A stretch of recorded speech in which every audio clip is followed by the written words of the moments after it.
నేడు పార్లమెంటు ముందుకు జమిలీ ఎన్నికల బిల్లు. లోక్సభలో బిల్లును ప్రవేశపెట్టనున్న మంత్రి అర్జున్ మేఘ్వాల్, బీజేపీ, కాంగ్రెస్ పార్టీల ఎంపీలకు విప్ జారీ. ఇవాళ రాజస్థాన్లో ప్రధాని మోదీ పర్యటన. జైపూర్లో 46,300 కోట్ల విలువైన ప్రాజెక్టులకు శంకుస్థాపనలు, ప్రారంభోత్సవాలు. సంక్రాంతి తర్వాత రాష్ట్రంలో కొత్త రేషన్ కార్డుల జారీకి కేబినెట్ ఆమోదం. ఈ నెల 28న భూమి లేని నిరుపేద కుటుంబాలకు 6,000 సాయం అందించాలని రాష్ట్ర మంత్రివర్గం నిర్ణయం. కొత్తగా 14 మున్సిపాలిటీల ఏర్పాటు, 51 గ్రామాలను జీహెచ్ఎంసీలో విలీనం ఆర్డినెన్స్కు కేబినెట్ గ్రీన్ సిగ్నల్. రాష్ట్ర జీఎస్టీ సవరణ బిల్లుకు ఆమోదం తెలిపిన మంత్రివర్గం. ఇవాళ అసెంబ్లీలో టూరిజం పాలసీపై చర్చకు ప్రతిపాదన. మరోసారి బీఏసీ సమావేశం ఏర్పాటు చేసే అవకాశం. నేడు ఏపీకి రాష్ట్రపతి ద్రౌపది ముర్ము.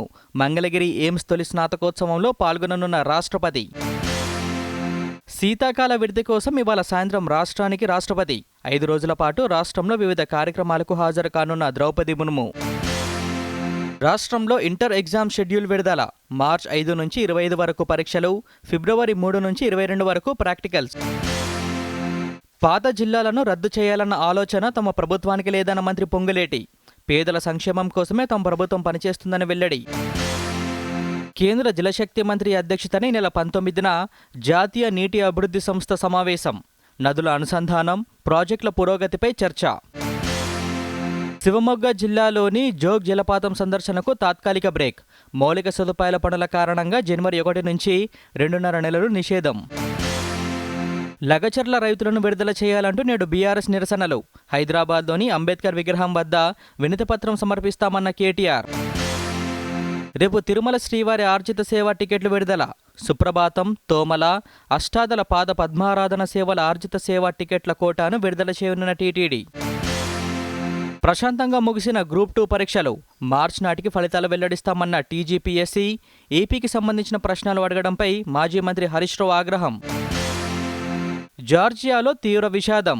గూడౌరీలోని రెస్టారెంట్లో 11 మంది భారతీయులు అనుమానాస్పద మృతి. దర్యాప్తు చేస్తున్న పోలీసులు. అమెరికా మాడిసన్ పాఠశాలలో కాల్పులు, 5 మృతి. ఈ ఏడాదిలో మొత్తం 322 కాల్పుల ఘటనలు చోటు చేసుకున్నట్లు తాజా నివేదిక వెల్లడి.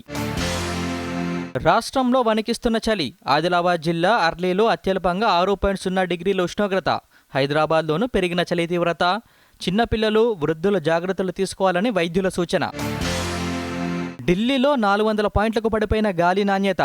గ్రాఫ్ 4 ఆంక్షలు అమలు చేస్తున్న ప్రభుత్వం. మహిళల ఇంటర్ యూనివర్సిటీ టెన్నిస్ టోర్నీలో మరోసారి మెరిసిన ఉస్మానియా యూనివర్సిటీ జట్టు. మణిపాల్ యూనివర్సిటీ వేదికగా జరిగిన ఫైనల్లో 2-1తో మద్రాస్ యూనివర్సిటీపై విజయం. బ్రిస్బేన్లోని 3వ టెస్టులో 278 పరుగుల వెనుకంజలో భారత్. లంచ్ బ్రేక్ సమయానికి 6 వికెట్ల నష్టానికి 167 పరుగులు చేసిన టీమిండియా.